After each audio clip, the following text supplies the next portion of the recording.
para todos os públicos.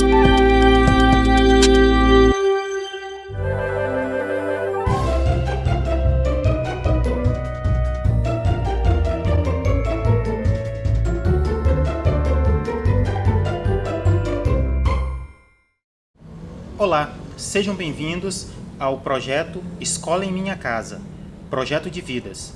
Eu sou o professor especialista Diogo Rogério Martins Ferreira e hoje nós teremos a nossa segunda aula de Geografia do 7º ano. Espero que estejam todos em paz e com muita saúde. Só para lembrar, nossa primeira aula de Geografia do 7º ano, você poderá assisti-la no canal do YouTube da Secretaria Municipal de Educação de Rosário, no dia 25 de março de 2021, que ela foi ao ar. Para essa nossa aula, segunda aula do 7º ano, hoje eu trouxe um convidado especial. Um convidado especial que vai nos acompanhar durante todo o ano. Pediram para me trazer ele aqui, porque vocês têm que conhecer esse convidado. Ele é muito interessante, fala dos conteúdos de forma muito didática e vai nos ajudar o ano todo. Quem é o nosso convidado? Tá aqui o nosso convidado, trouxe ele para vocês, o livro de Geografia do 7º ano. Essa aqui é a capa do nosso livro didático deste ano. Podem ver lá na capa do nosso livro. Vamos interpretar a capa, vamos ver se ela tem alguma coisa a ver com o conteúdo de Geografia. Tem ou não tem? O que nós observamos nessa capa? Uma exuberante paisagem natural brasileira, representativa desse país, que é um dos países que tem a maior quantidade, a maior proporção de água doce do planeta Terra. Toda essa riqueza. E aí na imagem nós temos as crianças brincando nesse rio que a gente olha, a gente tenta enxergar e não encontra o horizonte dele. É um rio enorme, como são os rios brasileiros. Esse é o nosso livro de Geografia. Vá na sua escola buscar o seu livro. Se já recebeu, cuide do seu livro, porque ao final do ano você terá que devolvê-lo para a escola, porque ele servirá para outros alunos no ano que vem. Então, cuide do seu livro e estude. Aproveite para estudar. Bem, hoje nossa aula é sobre divisão e organização política do Brasil. Para a nossa aula, eu trouxe alguns questionamentos para a gente começar. Primeiro, você sabe como está dividido o território brasileiro? Em que partes? Quantas são? Quais são suas características? Como que elas se formaram? Segunda, em qual unidade da federação você mora? Qual é o seu estado? Alguém sabe aí responder? Vamos lá, pessoal? Como está organizado o Estado brasileiro? O quê? O Estado brasileiro? Mas, pessoal, o Estado do Maranhão? Não, o Estado brasileiro. Vamos responder essas perguntas? Vamos para a aula? Vamos lá. Primeiro eu vou falar aqui do conteúdo, né? Depois nós vamos tentar relacionar esse conteúdo com um mapa, porque o nosso objetivo aqui é exercitar principalmente leitura e interpretação de mapas. Você não pode sair da aula de geografia sem saber ler e interpretar o mapa. Então eu vou trazer o conteúdo e vou estar sempre relacionando com imagens, com mapas, com vídeos mais adiante e várias outras alternativas aí que nós vamos buscar para fazer a aula mais interessante. Nesse mapa aqui, agora, para falar sobre a divisão e organização política do Brasil, eu gostaria de dizer para vocês. O Brasil é dividido em 27 unidades da federação. Que? 27 é o número, unidades de e da federação. Por quê? Porque o Brasil é um estado federativo. Ele é composto de estados, Maranhão, Pará, Rio Grande do Sul, Acre, e esses estados eles são federados. Por isso, o Brasil tem 27 unidades da federação, sendo que 26 são estados, uma é o Distrito Federal, é uma unidade diferente dos estados, é o Distrito Federal, porque ele se organiza de forma diferente, e além disso, nós temos 5.570 municípios no Brasil. Por exemplo, Rosário é um município brasileiro. Vamos agora para o mapa? Vamos lá para o mapa. Olhando para o mapa. Bem, no mapa, qual é o título do mapa? Título Brasil político, quer dizer que é um mapa do Brasil que representa a divisão política do Brasil. Qual é a legenda do mapa? A legenda está onde? Lá no mapa, ao sul do mapa, vou dizer assim, ao sul do mapa, certo? Está à esquerda de quem está assistindo, no retângulo branco, tem um símbolo. O símbolo é um quadrado. O símbolo do quadrado representa a capital do país, a capital do Brasil. Qual é a capital do Brasil? Cadê o quadrado no mapa? Está bem ao centro do país, no estado de Goiás. É Brasília, o Distrito Federal. Brasília, a capital do país.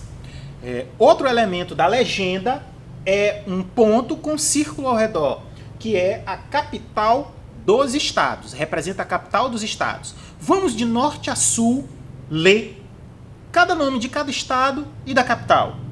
Pô, professor, isso é meio chato. Pessoal, essa é a parte chata do estudo. Mas a gente precisa memorizar isso.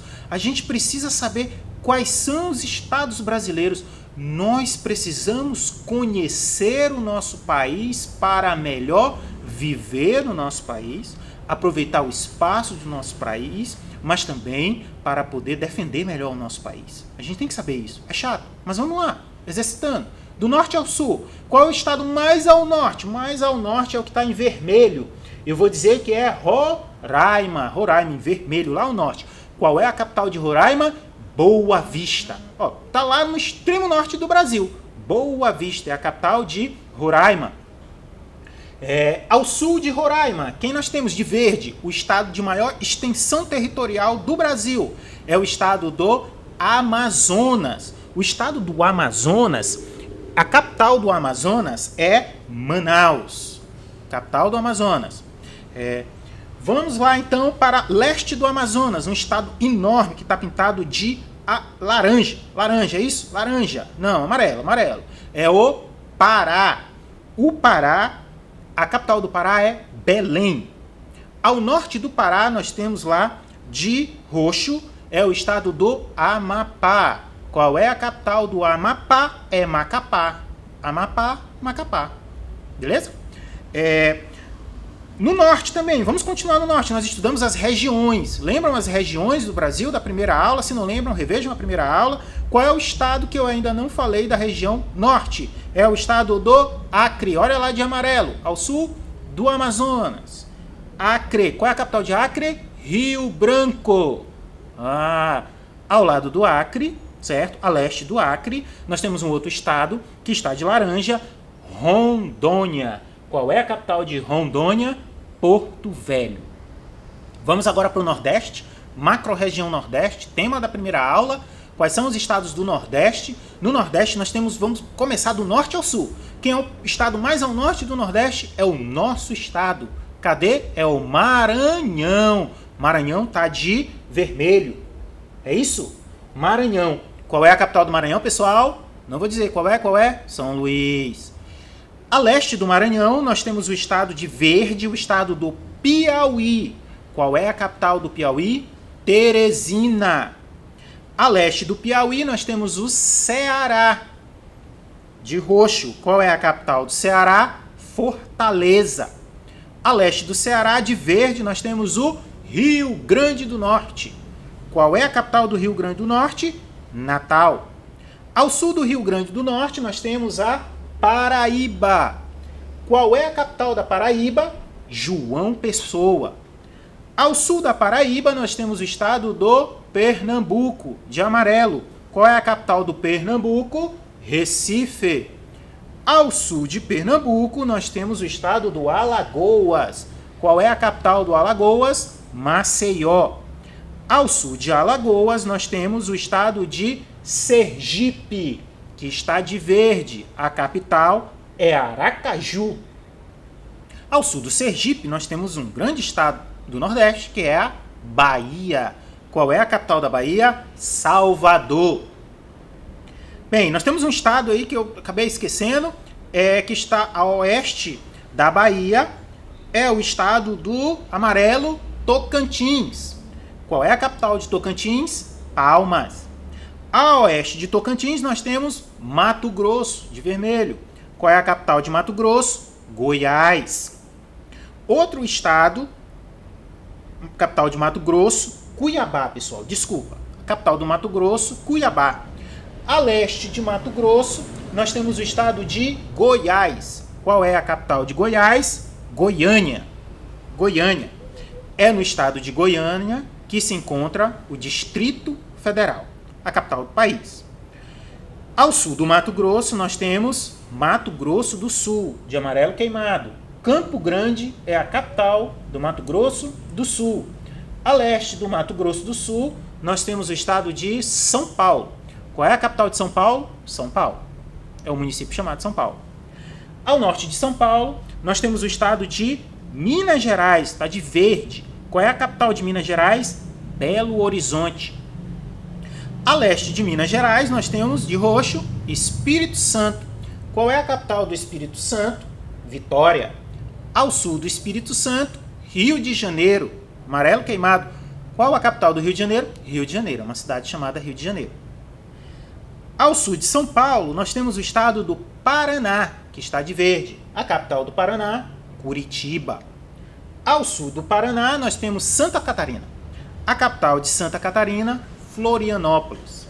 Ao sul de Santa Catarina, nós temos o estado do Rio Grande do Sul, cuja capital é Porto Alegre. Então, essas são as 27 unidades da federação e cada uma delas é composta de municípios, com exceção do Distrito Federal, que é subdividido em regiões administrativas.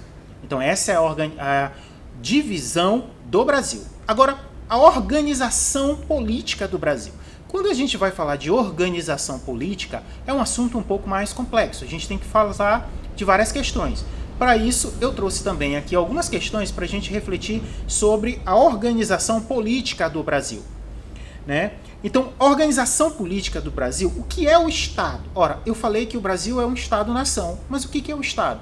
Pessoal, um Estado, primeiro, é uma forma de se organizar o poder.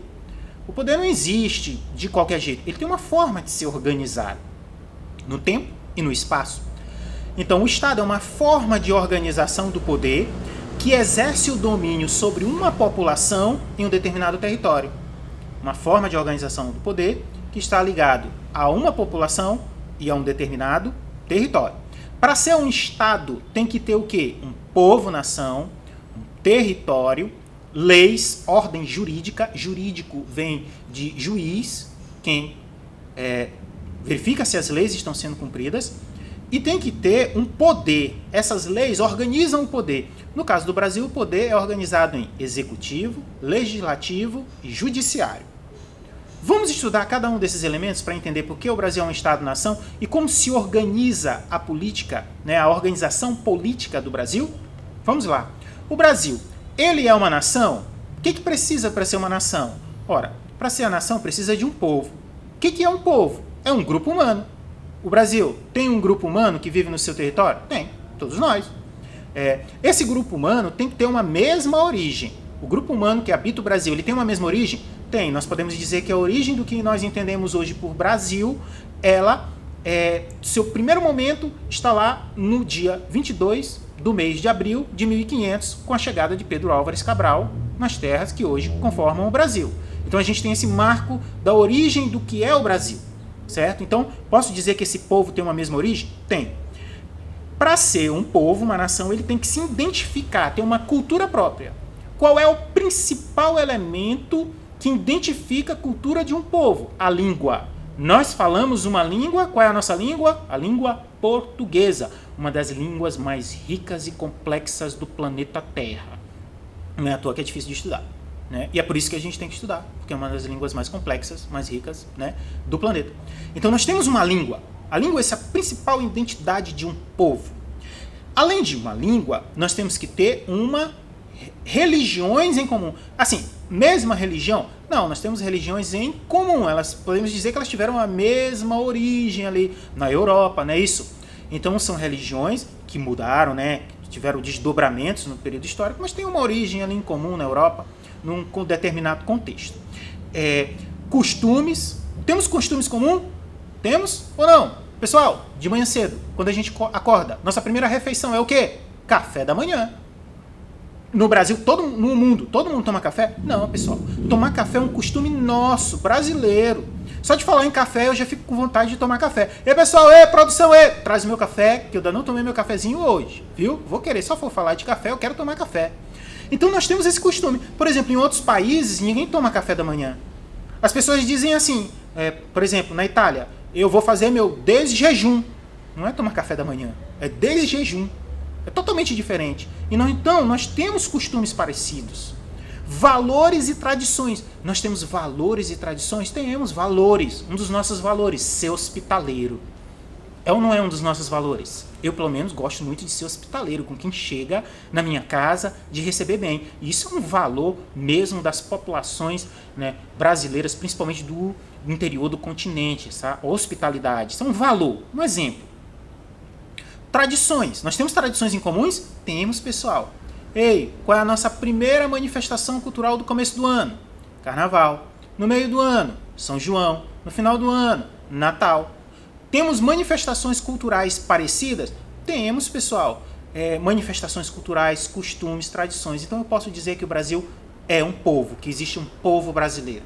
E aí eu trouxe essa imagem, vamos lá no slide, vamos lá na imagem, e aí eu trouxe essa imagem para frisar isso daí.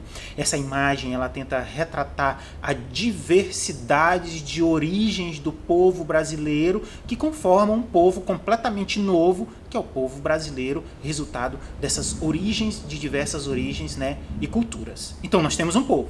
Então, primeiro elemento para ser um Estado-nação, povo, nós temos. Além desse elemento, nós precisamos ter um território. O que é um território? Um território nacional é um espaço geográfico. Um espaço geográfico sobre o qual um povo, por meio de um governo e leis próprias, exerce o poder. Então, nós temos um território brasileiro? Temos. Lembra da primeira aula de geografia? O Brasil tem o 5º maior território em extensão do planeta Terra.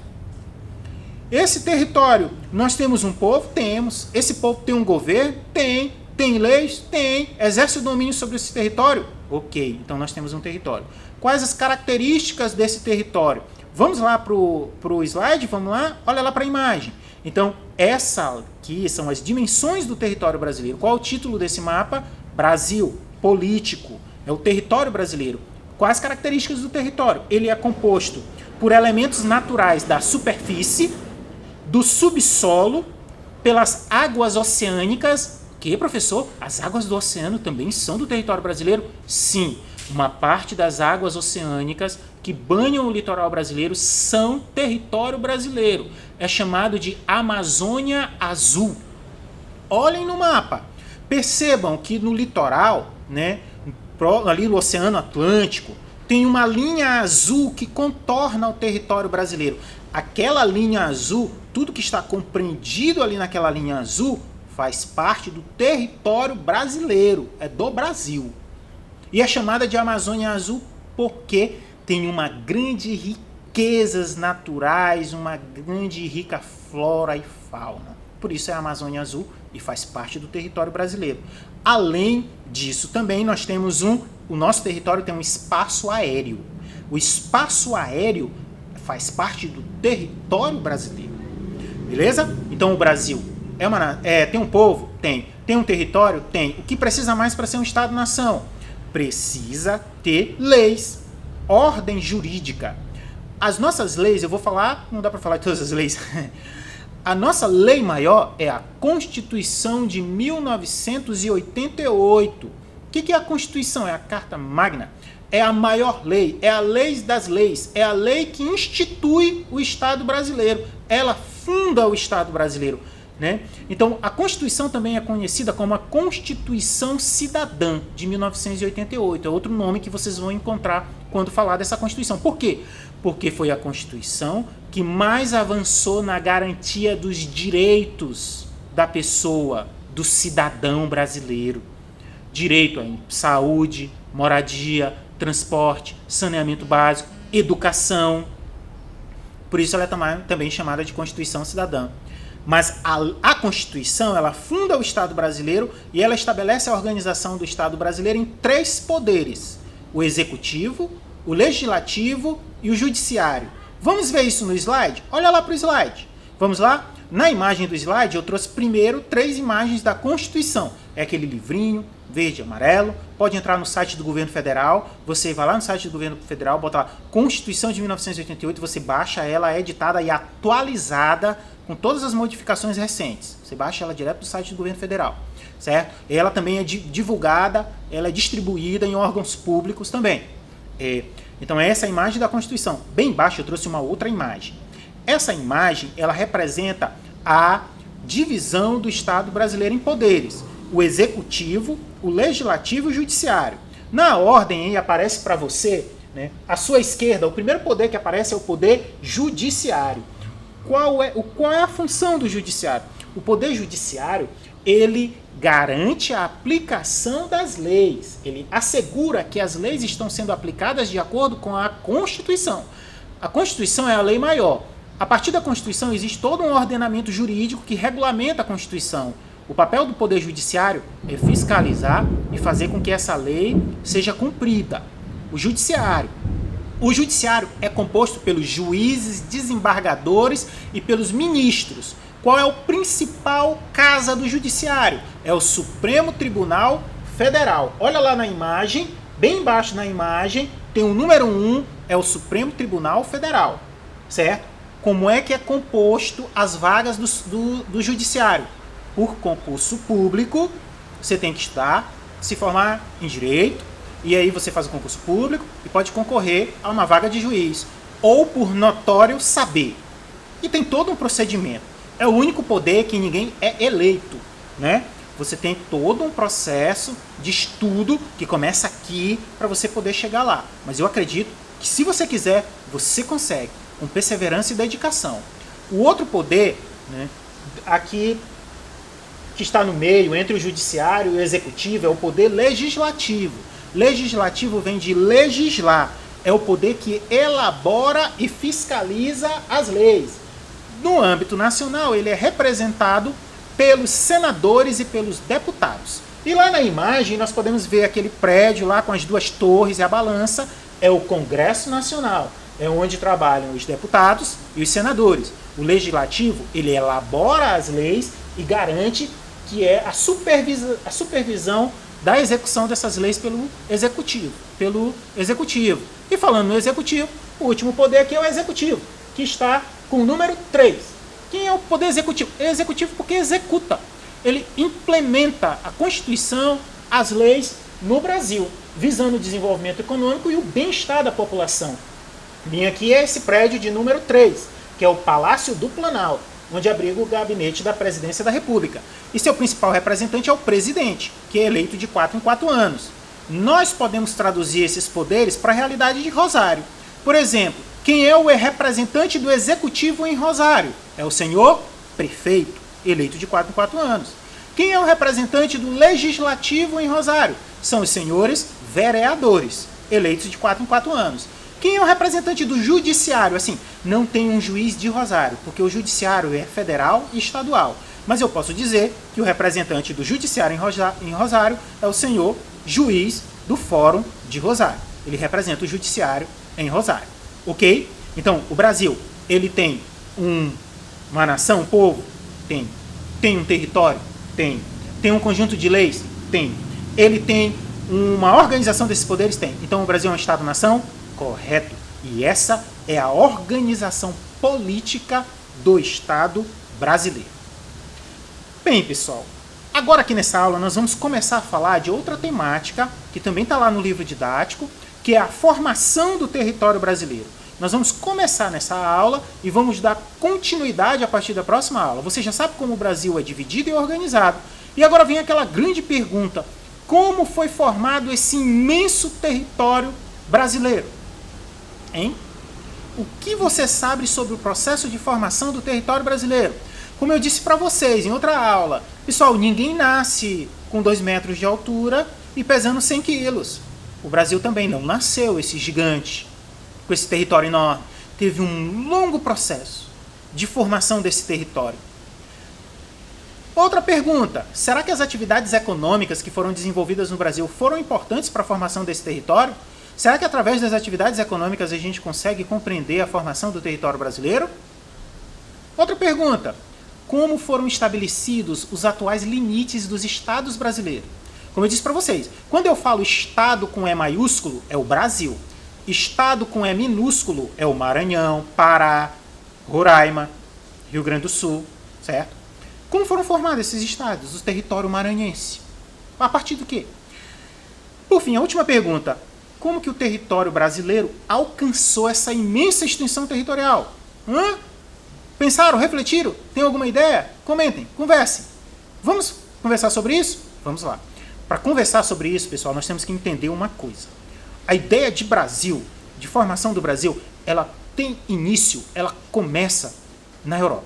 Nossa história da formação do nosso território está ligada diretamente a grandes acontecimentos europeus do século XV, século XIV e do século XV. Para entender o marco da fundação do território brasileiro, do começo da formação do território brasileiro, que é a chegada de Cabral em 1500, a gente tem que entender os profundos acontecimentos que se desenvolviam na Europa no século XIV e XV. E esses grandes acontecimentos levaram às grandes navegações e ao mercantilismo. Vamos aqui, isso aqui para a gente entender é direto aqui no slide, nós só vamos comentar isso. Vamos lá para o slide. Olha essa imagem que eu trouxe, né? É ali quem está sentado na mesa, é um nobre. A nobreza europeia. Quem é o nobre? É o descendente do rei. O primo do rei, o amigo do rei, o parente do rei. E por que ele está com essa máscara branca? Porque na época, chique e rico usava máscara branca. A peruca branca. Se não tivesse a peruca branca, não era rico. Tinha que usar a peruca branca. Eles usavam a peruca branca e ainda enchiam de pó de farinha na cara. Quanto mais branco, mais rico era. Por isso que ele está com aquela peruca branca ali se achando cara. Né? Porque ele realmente era quem mandava. Nessa figura, estamos representando o rei. E o que tem sobre a mesa do rei? Na mesa do rei, nós vemos do lado dele logo uma balança. O que essa balança representava? As ideias econômicas da época. Para um Estado ser rico, o Estado português tinha que vender mais do que comprar. Por isso a balança. Representa a balança comercial. No jornal, o repórter diz: a balança comercial brasileira foi favorável. Por quê? O Brasil vendeu mais do que comprou. A balança comercial brasileira foi desfavorável, porque o Brasil comprou mais do que vendeu. Certo? Então, essa ideia vem lá dessa época. Então, o rei fazia de tudo para vender mais do que comprar. Essa é o que nós chamamos de balança comercial favorável, está representado lá em um texto lá. Outro elemento que tem aí na mesa do rei. Nós temos um mapa e nós temos as caravelas. Pessoal, essas caravelas foram uma revolução na época. Inventaram a caravela, esse barco aí que poderia permitir fazer longas viagens. Imagina a viagem longa, viu? Porque para vir de Portugal para o Brasil, Pedro Álvares Cabral levou 45 dias. Além das caravelas, nós temos o mapa. O mapa representa o conhecimento do mundo que se ampliava.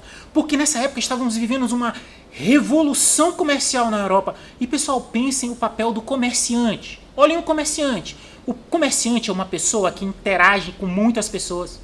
É uma pessoa que interage com pessoas que viveram e que viajaram por diversos lugares. Ele geralmente tem muitas informações. Então, o comércio favoreceu a circulação de mercadorias e conhecimentos que possibilitaram grandes navegações, que os portugueses desenvolvessem uma tecnologia para fazer grandes viagens. Por fim, o que tem em cima da mesa do rei? Ouro. O que significava esse ouro? Uma outra política dos reinos europeus, que era o metalismo. Dizia o seguinte: quanto mais ouro e pedras preciosas nós acumularmos, mais rico nós seremos. Então esses eram os objetivos do mercantilismo, esse era o contexto da revolução comercial e ela deu origem às grandes navegações. Nas grandes navegações, tornaram possível, durante o século XV e XVI, a expansão do comércio, do mercantilismo pela Europa e também a chegada de Cristóvão Colombo em 1492 nas Américas. E aí, olha para a imagem, vamos para o slide. Olha lá essa imagem. Né? Essa imagem representa a chegada de Cristóvão Colombo. Ela não foi feita, não tinha ninguém pintando na hora, não. Essa imagem foi feita 2 séculos depois, a pedido dos reis. E ela retrata a grandiosidade dos europeus e, de um outro lado, a inferioridade dos indígenas, né? O europeu tá todo enormezão, grandão, os indígenas estão tudo pequenininho lá. Os europeus com aquela esquadra enorme ali que parece que a gente tem navio para tudo quanto é lado e os índiozinhos tudo desorganizado. As grandes navegações permitiram a chegada de Colombo em 1492, né? E também a chegada de Cabral em 1500 no Brasil. Em 22 de abril de 1500, com 13 navios e 1.500 pessoas, Cabral tomou posse das novas terras, estabelecendo contato com os indígenas, celebrando a primeira missa e logo imediatamente enviando uma carta ao rei comunicando a conquista das novas terras. Então, pessoal, aqui nós temos início na formação do território brasileiro e da ideia que nós entendemos sobre Brasil. Beleza, pessoal? Essa aula nós vamos ficando por aqui. Fiquem conosco, façam as suas atividades. Muito obrigado.